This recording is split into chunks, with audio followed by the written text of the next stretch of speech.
नमस्कार, मैं हूं निवेदिता। बिहार विधानसभा चुनाव के नतीजे आ चुके हैं। बीजेपी जहां दूसरी सबसे बड़ी पार्टी बनकर उभरी है, वहीं बीजेपी के जेडीयू के साथ गठबंधन को बहुमत हासिल हो गया है। लेकिन इसमें बीजेपी की भागीदारी निश्चित तौर पर जेडीयू से कहीं ज्यादा रही है। लेकिन बीजेपी को यहां से जीत दिलाने में सबसे अहम रोल जिसका रहा है, वो है सीएम योगी आदित्यनाथ। उत्तर प्रदेश के मुख्यमंत्री योगी आदित्यनाथ, जिनके अपने प्रदेश में 8 सीटों पर उपचुनाव थे, उसके बाद भी जब बीजेपी नेतृत्व ने उन्हें बिहार में भी चुनाव प्रचार की जिम्मेदारी सौंपी, तो योगी ने अपना मैजिक बिहार में भी दिखा दिया। योगी ने बिहार में 17 जिलों में 19 सभाएं की। इन 19 विधानसभा सीटों पर योगी का जलवा कुछ ऐसा दिखा कि इनमें से ज्यादातर सीटों पर एनडीए के उम्मीदवारों को जीत हासिल हुई।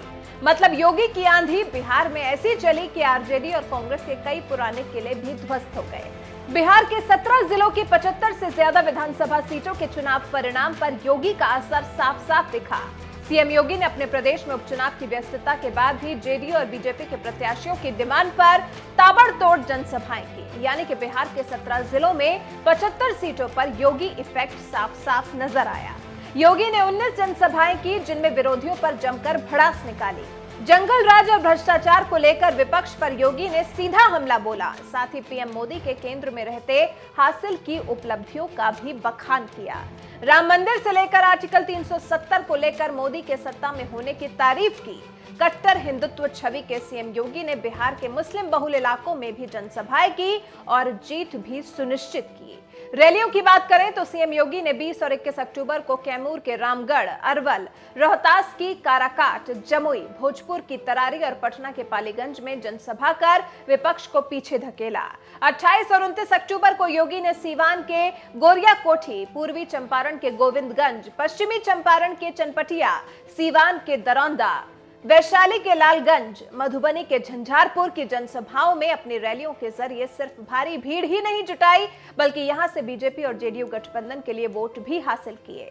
फिर 2 नवंबर को सीएम योगी ने पश्चिमी चंपारण के वाल्मीकि नगर, रक्सौल, सीतामढ़ी में रैली की। फिर 4 नवंबर को कटिहार, मधुबनी की बिस्फी सीट, दरभंगा की केवटी सीट और सहरसा की सिमरी बख्तियारपुर सीट से जनसभा की और विपक्ष को समझिए धो डाला।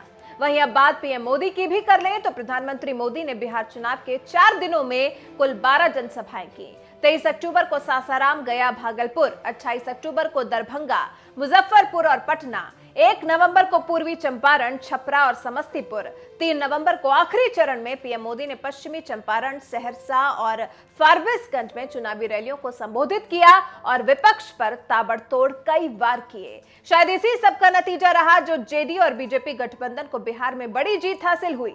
योगी और मोदी के मैजिक ने बिहार में जीत का परचम लहरा दिया। बहुमत के आंकड़े को पार कर गया है एनडीए। अब आप हमें कमेंट करके बताएं कि एनडीए की बिहार की जीत में आप योगी और मोदी को कितना श्रेय देते हैं।